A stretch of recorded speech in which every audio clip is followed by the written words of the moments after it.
upper arch, lower arch. From occlusal view, we can notice here the upper left central incisor erupted in the palate and rotated one. So now, we should think about opening space for the central incisor, correcting this midline, and retracting upper left central incisor from the palate to its exact place. But from the start, we should notice the upper left central incisor, the root, any illustration, any more complication in the case, because we need to retract it about 12 mm till reaching to this place. And we have only about 2 mm space between the central and lateral incisor, or here it's 3.5 mm, and we need to retract it about 12 mm. From panoramic X-ray, I noticed that the center is here, and unerupted upper right canine, unerupted upper left canine, and also I have no space for 5 lower here and 5 lower here. The plan was extracting 4 upper and lower, right and left to gain space for the central incisor and for unerupted 5s.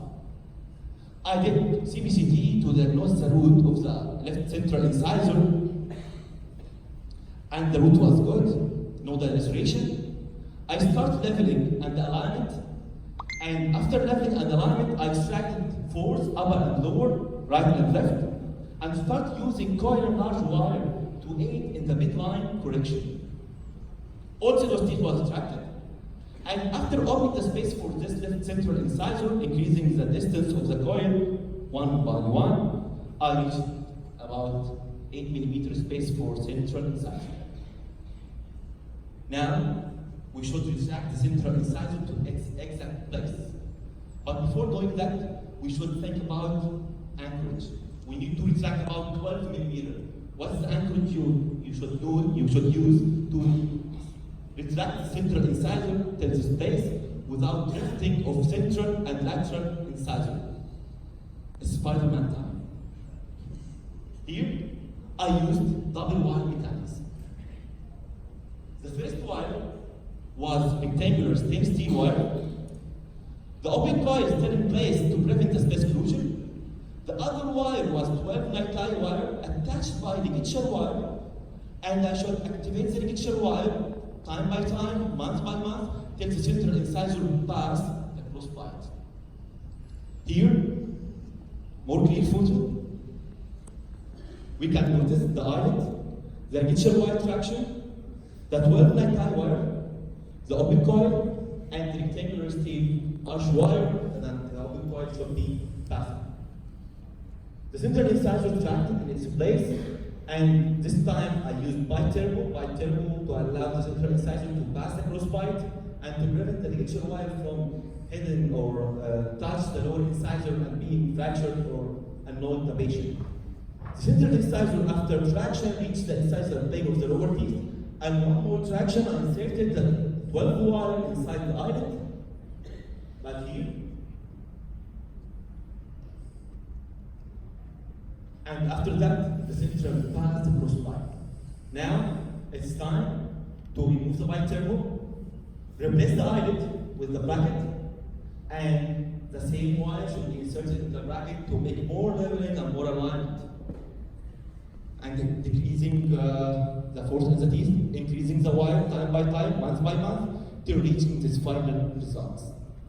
So here, the preoperative photo for the patient, and the bonding visit, and I made some composite for this anterior teeth to masking the color of the enamel, and this after composite build-up and the closure of the patella space or black triangle. So I moved from here, the space open more, start traction, the traction reached the occlusal level. Here, the eyelid replacement by bracket, and finally reached here. I use fixed permanent retainer to decrease the relapse of rotation, as you know that. And the patient face now has a symmetric smile. Patient pre-operative photo and post-operative photo. Extraction was done, fourth, panoramic X-ray post-operative, the root of the central incisor is clear here. So now we have passed about several plans. One of them was bracket positioning, function shift correction, asymmetric mechanics, extraction option either unilateral or bilateral. One more case about supplemental lateral incisor. As you know, many cleft patients have asymmetric smile, especially unilateral cleft invasion. In this patient, came to the clinic